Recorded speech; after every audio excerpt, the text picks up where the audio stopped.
Hey guys, it's me, Ryan Swag. I got some pretty good information for y'all regarding Dragonite. More specifically, Outrage versus Draco Meteor. We got Community Day coming up. It's basically common, kind of popular knowledge right now that Outrage is better. That's what everyone's basically promoting. But there was some controversy in the beginning, some confusion where people thought that Draco Meteor is a better move than Outrage. And the thing is debate's not that simple. It's really not that cut and dry. There are situations where Draco Meteor is better than Outrage, right? Yeah, it's not just one or the other. There's kind of like a spectrum and stuff. So I decided I want to go on like a little math journey, a little, I guess, model building journey, right? As to where people kind of get confused when it comes to charge move DPS and how it can be misleading and confusing. So I'm going to learn you guys about charge move DPS a bit and why charge move DPS is so controversial and confusing the more you look into it. So I'm using Pokebattler's website here. I'm using the Pokedex page, which lets you get information on specific Pokemon. I'm looking at Dragonite. And the reason why I'm using this page is because it's got everything I want to talk about basically just right here for me. So if you're looking at this, just here the cinematic moves, which is the charge moves, you have Outrage, and you're looking at the attack DPS, and that's 28.2. And you see Draco Meteor, and it says 41.7. So just looking at that, which is the output, like basically every website uses for the DPS of their charge moves, just looking at that, you're like, dang, Draco Meteor is like crazy better than Outrage. Outrage sucks, And so a lot of people were like initially kind of saying that until the more like math-minded people were like, no, it's not that simple. Because what you also notice is that there's 50 energy versus 100 energy. So you're using these Outrages like arguably twice as fast as you're using the Draco Meteors. And then they got different charge times. So if you see that's like half the energy, then one might be inclined to just double Outrage's number here or cut Draco Meteors in half. And that gets even weirder. Like you're kind of digging yourself a deeper hole that way, because then you're not talking about DPS anymore, and you're not even really talking about TDO. You're talking about basically some weird imaginary number that doesn't apply to reality, essentially. I mean, I bet somebody could probably break down the equations and stuff and be like, well, it's actually telling you this, but it's not any more useful or any less useful than just looking at this.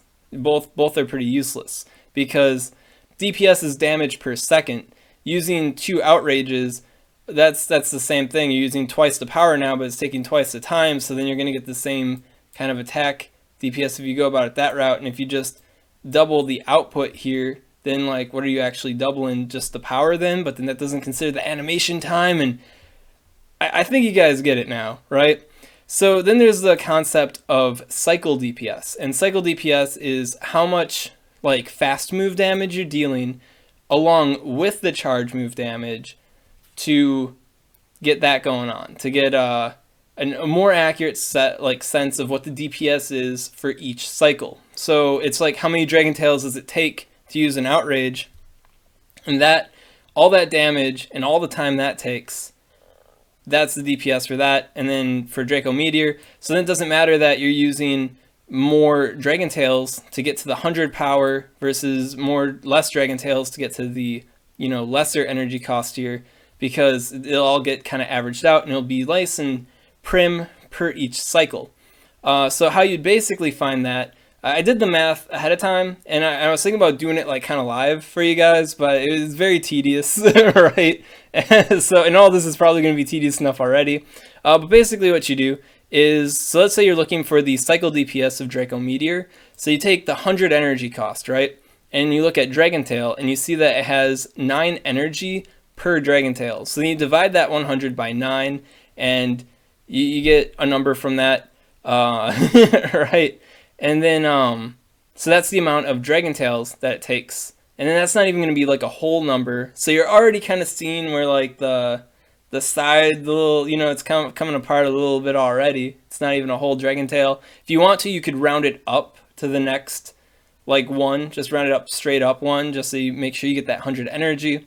And then, so you take that number, and then you multiply it by 1.1 seconds because you're using a Dragon Tail for every 1.1 seconds is what you multiply that by to get how much time that takes. And then you also add in the time it takes to do the Draco Meteor, which is 3.6 seconds of animation time, right?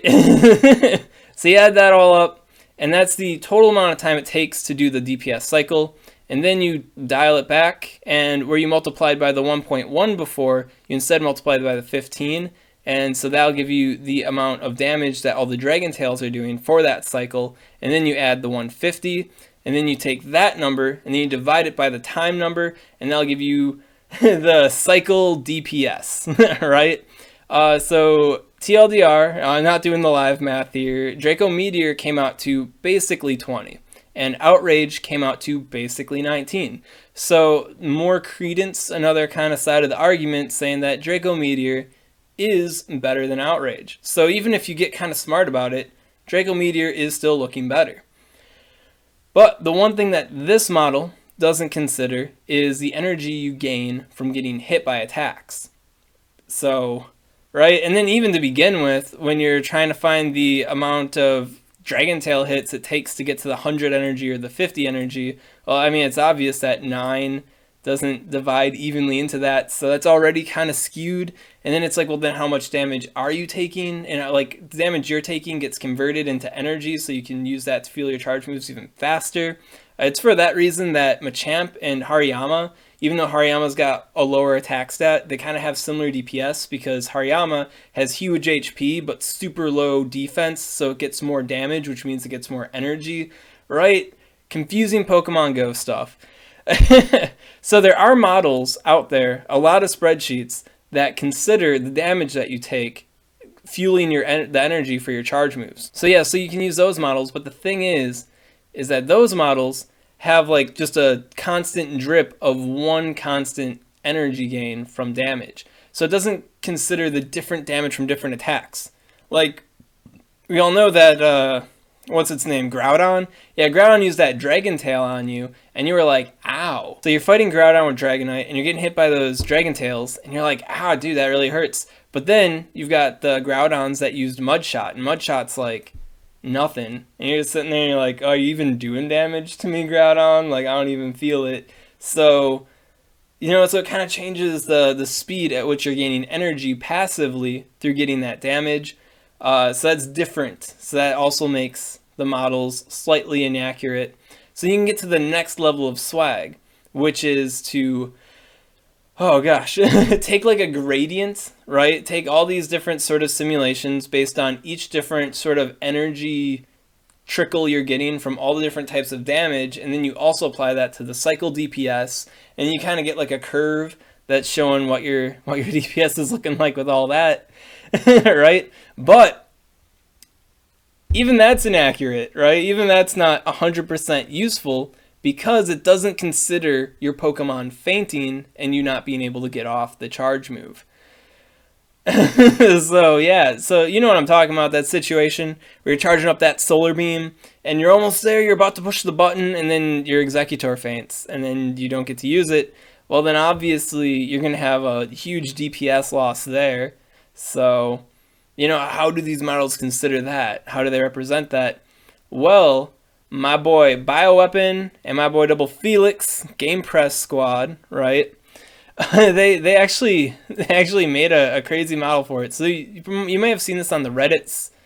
Basically, if anything I do sounds like scary math, take the time to just read this post, and you'll be like what Ryan Swag does is like kindergarten. This is like, I don't even know what they're talking about, right? So Double Felix and Bioweapon, two researcher writers on the Game Press Squad, they made this model basically considering the whole gradient, the curve of like energy gain that you're getting from damage, and also considering like a cutoff time based on when your Pokemon's fainting from the damage that it's taking, so then the energy waste and stuff like that. Basically, there's no way to really graph this. You kind of need like a 3D graph going on.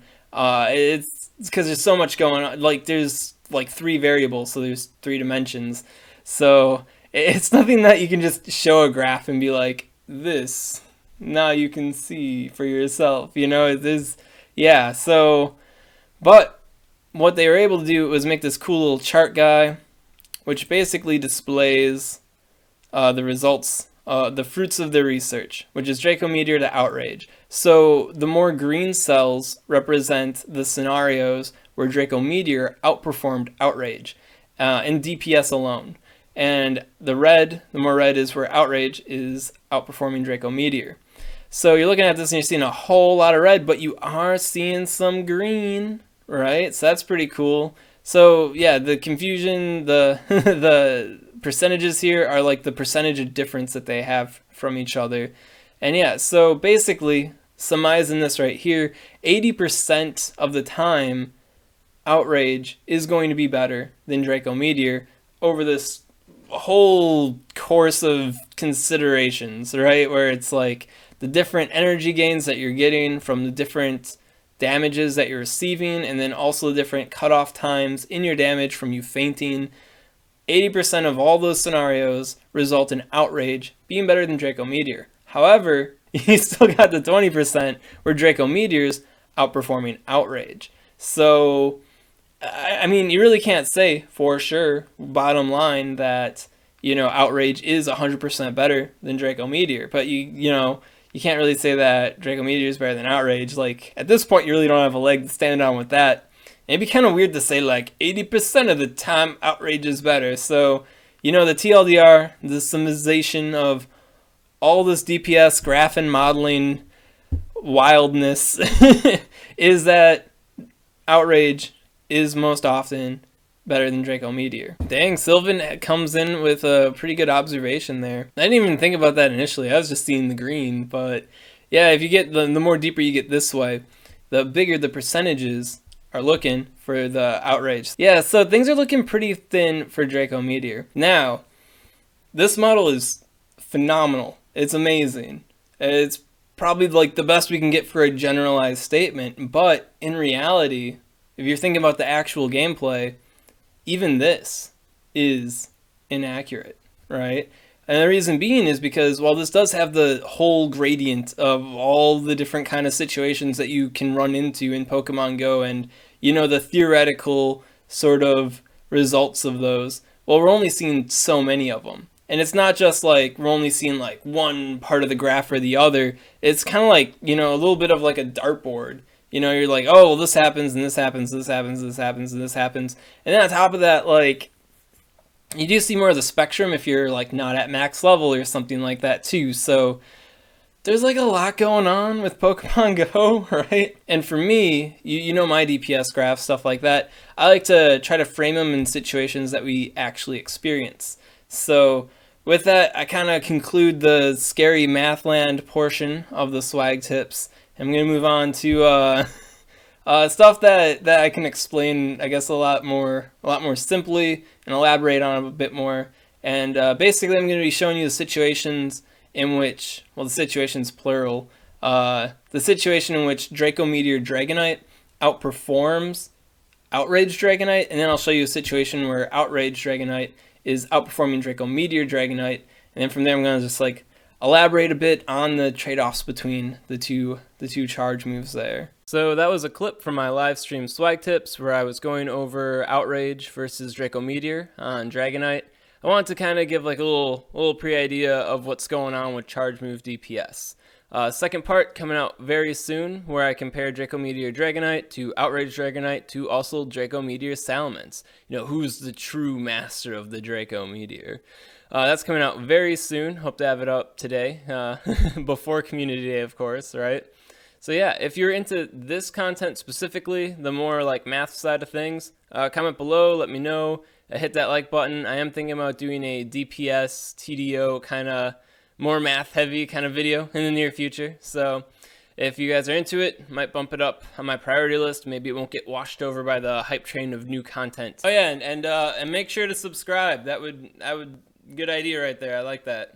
SwagTips are looking for the Outrage. So the Outrage is mad swagging over the Draco Meteor, and what just happened? Hi, Stephen King.